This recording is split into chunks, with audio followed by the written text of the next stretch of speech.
It's your girl Redavyn, and this is just basically a video. This week I had a couple of bad days. It just makes me think about how precious life, not that I didn't already know that, but how precious life really is, and how if you don't use something, you lose something. I haven't been able to fully write, like sign my name or anything for some months now. I always try every chance that I get, and I also went through a period where I went, I had to ask for assistance. And I know people like, damn, this girl I know is an adult, and why in the hell would she need help with something as simple as that? Yeah, it can be debilitating like that sometimes. It teaches you to be more appreciative of the times, of the good days that you have, having the ability to do for yourself, your independence. Because I'm going to tell y'all, first and foremost, my independence it is my weakness and it's my strength. Whenever I would have a job interview, they would ask, what's your weakness and what's your strength? I would let them know it's my independence. Like, I work well with others, but at the same time, sometimes I just rather work by myself and just know that I'm getting it done. Another thing is my social, I'm not gonna say social status like I'm a socialite or something. Damn sure ain't got socialite money, okay? Social status as in the difference of who I was when I was in my hometown versus coming to a new place, you know, for the last almost 3 years. To me, it changed drastically, only in a sense of I've always had a great support system, and I still do. Don't get it twisted. However, when I moved, I guess I never anticipated things changing overnight, basically. And all change wasn't bad, you know, because I had baby girl. I got a great support system with my husband's family. But I think the ability to make a friend, the ability to connect with people on a genuine level, the ability to still do me, and keeping in mind that I have a family, I have a husband, you know, I still have friends from my hometown, whatever, you know, people that I keep up with. It's been a trying transitioning, let me tell you. Just after almost 3 years of being here, I find it still a little difficult to connect with people genuinely, because some people like to connect just on the surface. Like, they connect because it seems like a good idea at the time, or for whatever they feel like you can do for them. And I'm not saying everybody's like that, but I just don't do the superficial thing. I try to be straight, no chaser, straight up vodka without the cranberry juice. You know, I just don't believe in fake connections. I think right now, these last few days have given me much reflection of who's actually there, who isn't. Not really feeling super out of place, but just knowing that when you're not from a certain area, or when you move somewhere new, it's just hard finding your comfort level. And I'm one person that can get in where I fit in each day, every day, you know, no problem. But lately, I just feel like I just need some fulfillment. And I think having the lupus really just put a lot of those things in perspective. As in, people make time for you. They make time for what they want.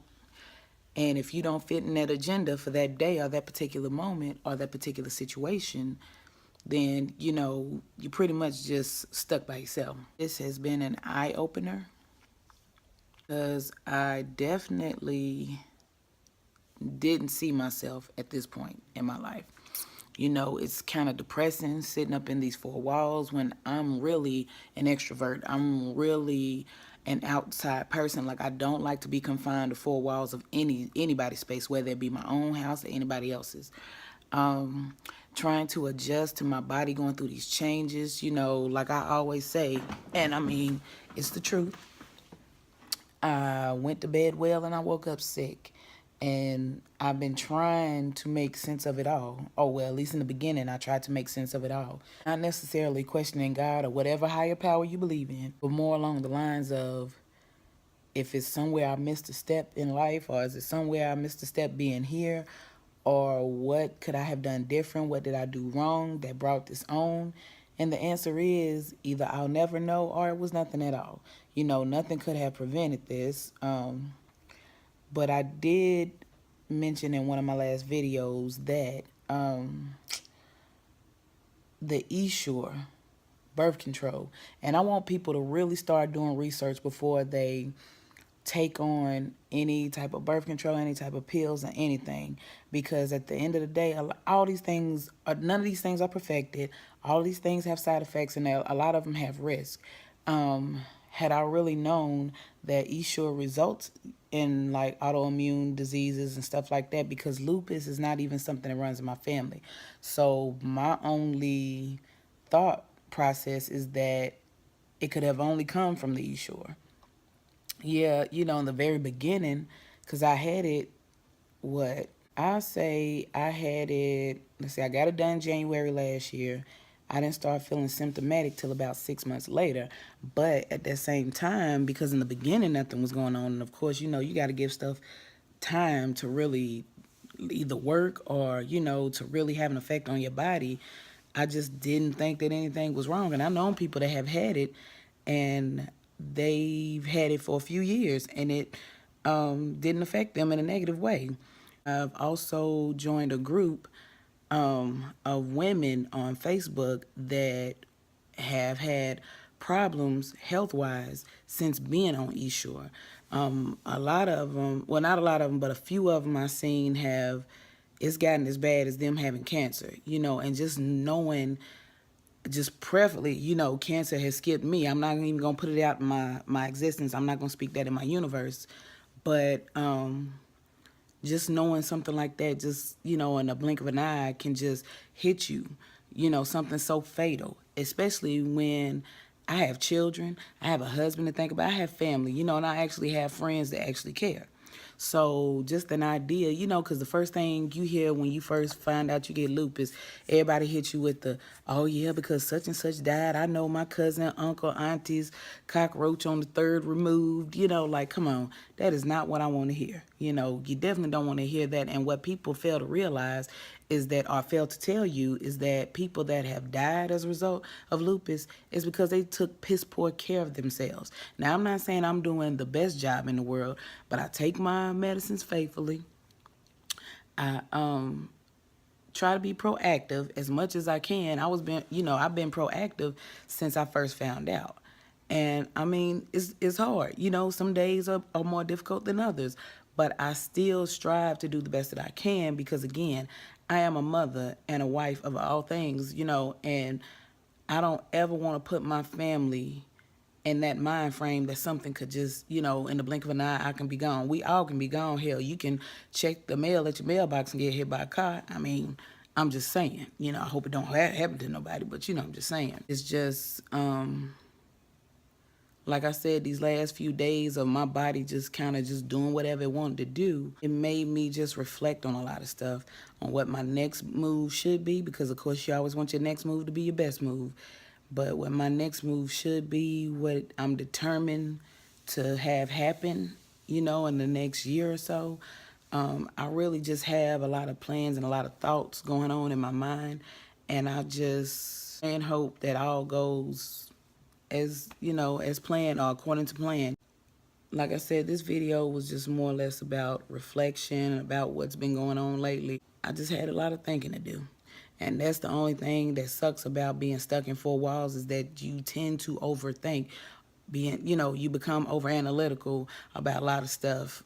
Stuff that never really bothered you before. You didn't think it bothered you before. It bothers you, you know. I'm still not the one that wears their emotions on their sleeve. You know, I don't think that'll ever be me. But I am human. I do have a heart. I press defrost on it from time to time. I'm just saying. At this point, I think I'm just restless. I'm just anxious. I won't say full on depressed, but I'm symptomatic. I can definitely say that. You know, I don't think I'm clinically, you know, certified for that. But I think that, again, just sitting here just gives me time to just really reflect quite a bit. And I know it's okay to have bad days, and I know that this is all temporary. And as long as I stay proactive and try to stay on top of things as much as possible, I know that it's going to get better. It will get better. I do have a positive outlook. I'm a half glasses full type person. So it's pretty much, ain't too much that can really get me down. But because I am human and I have the ability to feel, I do have certain feelings, certain feels about stuff. I don't know. I appreciate folks, their encouragement. Other lupus warriors that I have met, that I've connected with. Just know that just looking at everybody's videos that I subscribe to, even though I'm a new subby to a lot of channels, I believe this will be reciprocal connections that we make. I will continue to look at everybody's videos because, believe it or not, everybody's videos to some degree do some form of uplifting for me, especially when I'm having them days where I'm just completely drained, feel like I done got hit by a bus type feeling, and especially dealing with a toddler. Y'all know how that go. You got to find the energy from somewhere. I pull it from her. I pull it from my kids. I pull it from my husband. I pull it from everybody that I know is meant for my good. So basically that's it, y'all. And I hope everybody has a great start to their week. Hope you had a lovely weekend. And I will catch y'all later. Peace.